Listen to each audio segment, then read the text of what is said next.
Chapter 1. In the land of Uz there lived a man whose name was Job. This man was blameless and upright. He feared God and shunned evil. He had 7 sons and 3 daughters.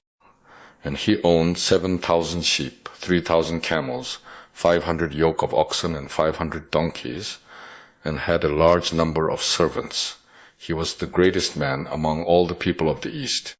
His sons used to take turns holding feasts in their homes, and they would invite their 3 sisters to eat and drink with them. When a period of feasting had run its course, Job would send and have them purified. Early in the morning he would sacrifice a burnt offering for each of them, thinking, "Perhaps my children have sinned and cursed God in their hearts." This was Job's regular custom.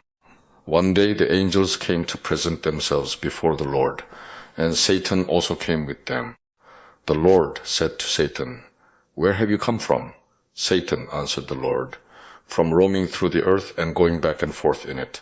Then the Lord said to Satan, "Have you considered my servant Job? There is no one on earth like him. He is blameless and upright, a man who fears God and shuns evil."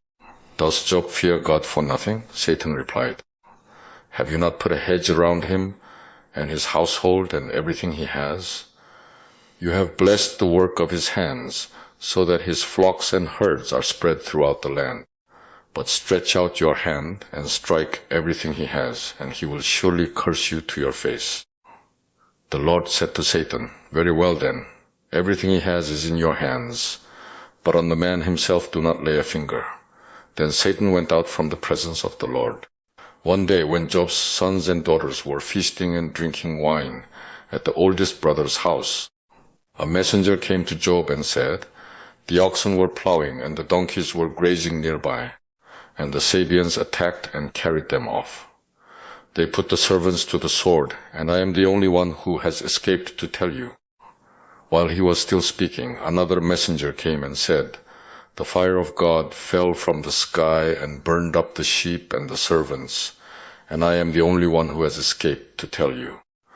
While he was still speaking, another messenger came and said, "The Chaldeans formed 3 raiding parties and swept down on your camels and carried them off. They put the servants to the sword, and I am the only one who has escaped to tell you." While he was still speaking, yet another messenger came and said, "Your sons and daughters were feasting and drinking wine at the oldest brother's house, when suddenly a mighty wind swept in from the desert and struck the 4 corners of the house. It collapsed on them, and they are dead, and I am the only one who has escaped to tell you." At this, Job got up and tore his robe and shaved his head. Then he fell to the ground in worship and said, "Naked I came from my mother's womb, and naked I will depart. The Lord gave and the Lord has taken away. May the name of the Lord be praised." In all this, Job did not sin by charging God with wrongdoing. Chapter 2. On another day the angels came to present themselves before the Lord, and Satan also came with them to present himself before him. And the Lord said to Satan, "Where have you come from?" Satan answered the Lord, "From roaming through the earth and going back and forth in it." Then the Lord said to Satan, "Have you considered my servant Job? There is no one on earth like him. He is blameless and upright, a man who fears God and shuns evil. And he still maintains his integrity, though you incited me against him to ruin him without any reason." "Skin for skin," Satan replied. "A man will give all he has for his own life. But stretch out your hand and strike his flesh and bones, and he will surely curse you to your face." The Lord said to Satan, "Very well then, he is in your hands, but you must spare his life." So Satan went out from the presence of the Lord and afflicted Job with painful sores from the soles of his feet to the top of his head. Then Job took a piece of broken pottery and scraped himself with it as he sat among the ashes. His wife said to him, "Are you still holding on to your integrity? Curse God and die." He replied, "You are talking like a foolish woman. Shall we accept good from God and not trouble?" In all this, Job did not sin in what he said. When Job's 3 friends, Eliphaz the Temanite, Bildad the Shuhite, and Zophar the Naamathite, heard about all the troubles that had come upon him, they set out from their homes and met together by agreement to go and sympathize with him and comfort him. When they saw him from a distance, they could hardly recognize him. They began to weep aloud, and they tore their robes and sprinkled dust on their heads. Then they sat on the ground with him for 7 days and 7 nights. No one said a word to him, because they saw how great his suffering was. Chapter 3. After this, Job opened his mouth and cursed the day of his birth. He said, "May the day of my birth perish, and the night it was said, a boy is born.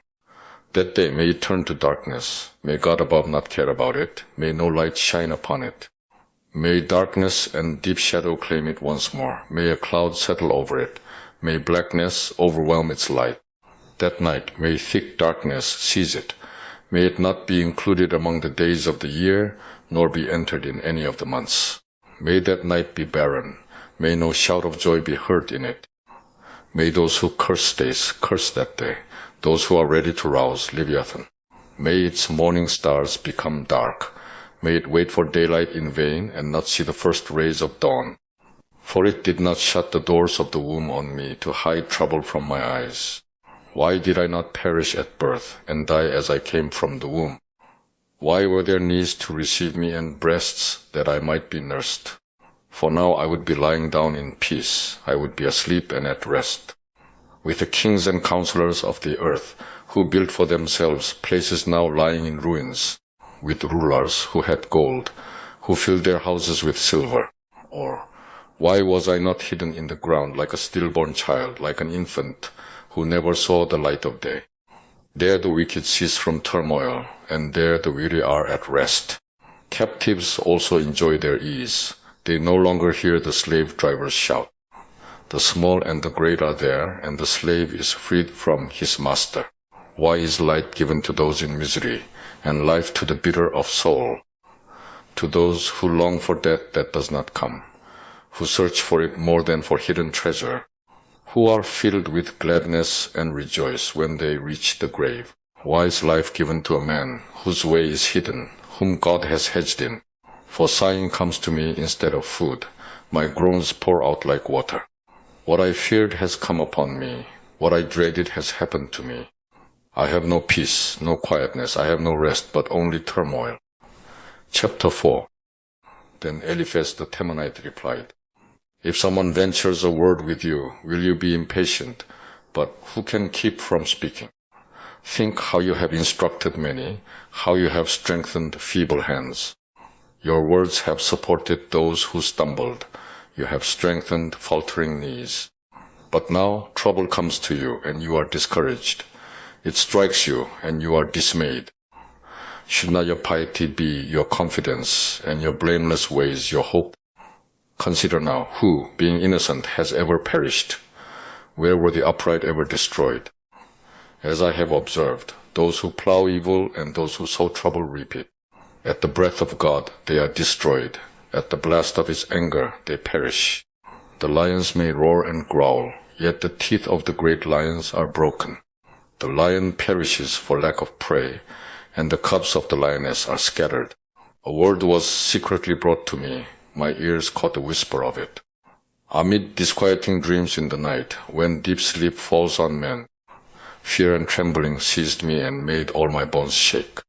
A spirit glided past my face, and the hair on my body stood on end. It stopped, but I could not tell what it was. A form stood before my eyes, and I heard a hushed voice. Can a mortal be more righteous than God? Can a man be more pure than his Maker? If God places no trust in his servants, if he charges his angels with error, how much more those who live in houses of clay, whose foundations are in the dust, who are crushed more readily than a moth? Between dawn and dusk they are broken to pieces. Unnoticed they perish forever. Are not the cords of their tent pulled up, so that they die without wisdom? Chapter 5. Call if you will, but who will answer you? To which of the holy ones will you turn? Resentment kills a fool, and envy slays the simple. I myself have seen a fool taking root, but suddenly his house was cursed. His children are far from safety, crushed in court, without a defender. The hungry consume his harvest, taking it even from among thorns, and the thirsty pant after his wealth. For hardship does not spring from the soil, nor does trouble sprout from the ground. Yet man is born to trouble as surely as sparks fly upward. But if it were I would appeal to God. I would lay my cause before him. He performs wonders that cannot be fathomed, miracles that cannot be counted. He bestows rain on the earth. He sends water upon the countryside.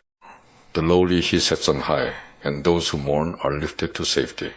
He thwarts the plans of the crafty, so that their hands achieve no success. He catches the wise in their craftiness, and the schemes of the wily are swept away. Darkness comes upon them in the daytime, at noon they grope as in the night. He saves the needy from the sword in their mouth. He saves them from the clutches of the powerful.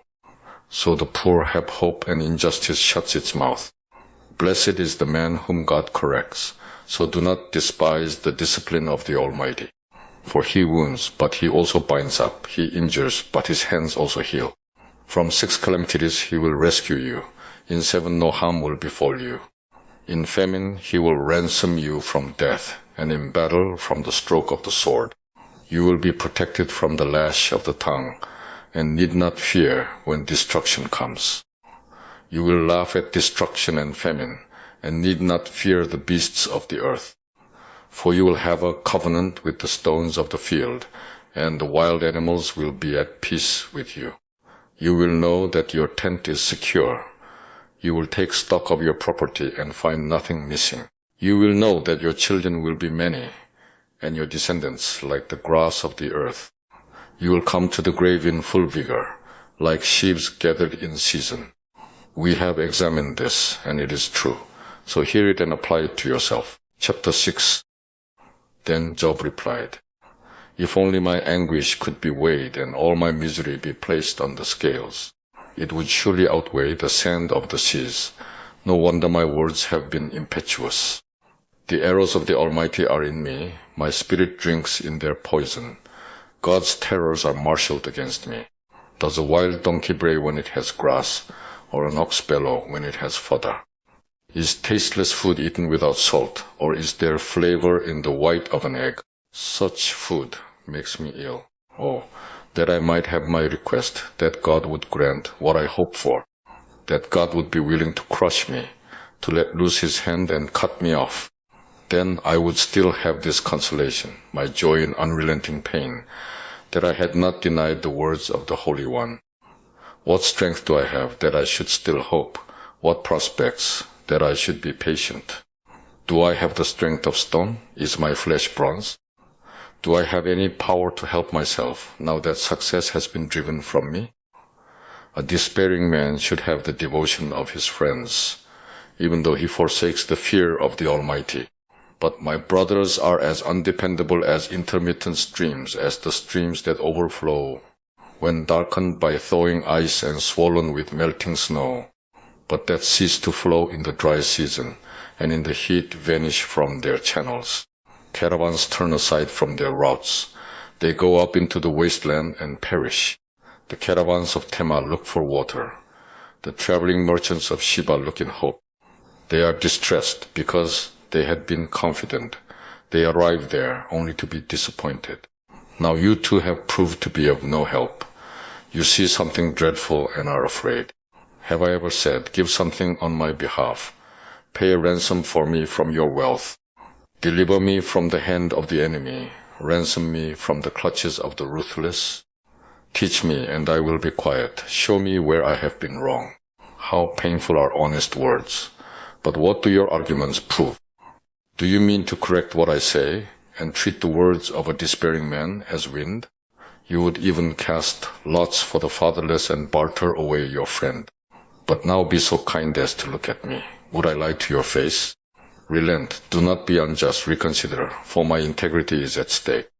Is there any wickedness on my lips? Can my mouth not discern malice? Chapter 7. Does not man have hard service on earth? Are not his days like those of a hired man? Like a slave longing for the evening shadows, or a hired man waiting eagerly for his wages. So I have been allotted months of futility, and nights of misery have been assigned to me.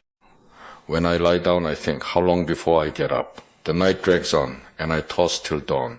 My body is clothed with worms and scabs. My skin is broken and festering. My days are swifter than a weaver's shuttle, and they come to an end without hope. Remember, O God, that my life is but a breath. My eyes will never see happiness again. The eye that now sees me will see me no longer. You will look for me, but I will be no more. As a cloud vanishes and is gone, so he who goes down to the grave does not return. He will never come to his house again. His place will know him no more. Therefore I will not keep silent. I will speak out in the anguish of my spirit. I will complain in the bitterness of my soul. Am I the sea or the monster of the deep that you put me under guard? When I think my bed will comfort me and my couch will ease my complaint, even then you frighten me with dreams and terrify me with visions, so that I prefer strangling and death rather than this body of mine. I despise my life. I would not live forever. Let me alone. My days have no meaning. What is man that you make so much of him, that you give him so much attention, that you examine him every morning and test him every moment? Will you never look away from me or let me alone even for an instant? If I have sinned, what have I done to you, O watcher of men? Why have you made me your target? Have I become a burden to you? Why do you not pardon my offenses and forgive my sins? For I will soon lie down in the dust. You will search for me, but I will be no more. Chapter 8. Then Bildad the Shuhite replied, How long will you say such things? Your words are a blustering wind. Does God pervert justice? Does the Almighty pervert what is right? When your children sinned against him, he gave them over to the penalty of their sin. But if you will look to God and plead with the Almighty, if you are pure and upright even now, he will rouse himself on your behalf and restore you to your rightful place. Your beginnings will seem humble, so prosperous will your future be. Ask the former generations and find out what their fathers learned. For we were born only yesterday and know nothing, and our days on earth are but a shadow. Will they not instruct you and tell you? Will they not bring forth words from their understanding? Can papyrus grow tall where there is no marsh? Can reeds thrive without water? While still growing and uncut, they wither more quickly than grass. Such is the destiny of all who forget God. So perishes the hope of the godless. What he trusts in is fragile. What he relies on is a spider's web. He leans on his web, but it gives way. He clings to it, but it does not hold. He is like a well-watered plant in the sunshine, spreading its shoots over the garden. It entwines its roots around a pile of rocks and looks for a place among the stones. But when it is torn from its spot, that place disowns it and says, I never saw you. Surely its life withers away, and from the soil other plants grow. Surely God does not reject the blameless man or strengthen the hands of evildoers. He will yet fill your mouth with laughter and your lips with shouts of joy. Your enemies will be clothed in shame, and the tents of the wicked will be no more. Chapter 9. Then Job replied, Indeed, I know that this is true, but how can a mortal be righteous before God? Though one wished to dispute with him, he could not answer him 1 time out of 1,000. His wisdom is profound, his power is vast. Who has resisted him and come out unscathed? He moves mountains without their knowing it, and overturns them in his anger. He shakes the earth from its place and makes its pillars tremble. He speaks to the sun, and it does not shine. He shields off the light of the stars. He alone stretches out the heavens and treads on the waves of the sea. He is the maker of the Bear and Orion, the Pleiades, and the constellations of the south. He performs wonders that cannot be fathomed, miracles that cannot be counted. When he passes me, I cannot see him. When he goes by, I cannot perceive him. If he snatches away, who can stop him? Who can say to him, What are you doing? God does not restrain his anger. Even the cohorts of Rahab cowered at his feet. How then can I dispute with him? How can I find words to argue with him? Though I were innocent, I could not answer him. I could only plead with my judge for mercy. Even if I summoned him and he responded, I do not believe he would give me a hearing. He would crush me with a storm and multiply my wounds for no reason. He would not let me regain my breath, but would overwhelm me with misery. If it is a matter of strength, he is mighty, and if it is a matter of justice, who will summon him? Even if I were innocent, my mouth would condemn me. If I were blameless, it would pronounce me guilty. Although I am blameless, I have no concern for myself. I despise my own life. It is all the same. That is why I say, he destroys both the blameless and the wicked. When a scourge brings sudden death, he mocks the despair of the innocent. When a land falls into the hands of the wicked, he blindfolds its judges. If it is not he, then who is it? My days are swifter than a runner. They fly away without a glimpse of joy. They skim past like boats of papyrus, like eagles swooping down on their prey. If I say, I will forget my complaint, I will change my expression and smile. I still dread all my sufferings, for I know you will not hold me innocent. Since I am already found guilty, why should I struggle in vain? Even if I washed myself with soap and my hands with washing soda, you would plunge me into a slime pit so that even my clothes would detest me. He is not a man like me, that I might answer him, that we might confront each other in court. If only there were someone to arbitrate between us, to lay his hand upon us both, someone to remove God's rod from me so that his terror would frighten me no more. Then I would speak up without fear of him, but as it now stands with me, I cannot. Chapter 10. I loathe my very life, therefore I will give free rein to my complaint and speak out in the bitterness of my soul.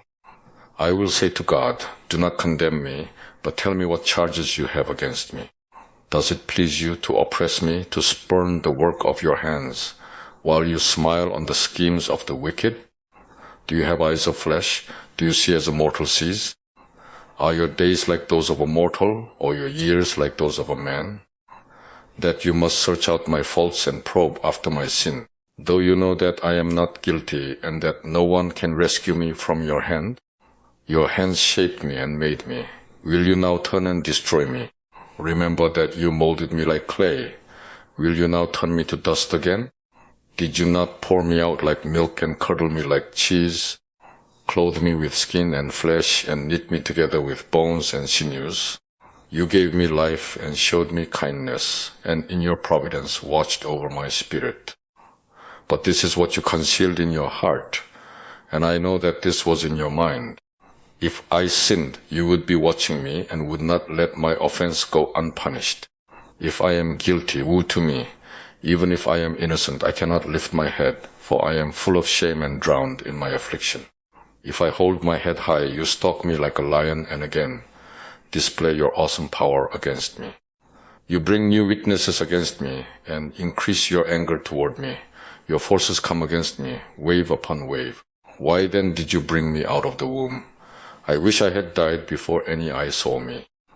If only I had never come into being, or had been carried straight from the womb to the grave.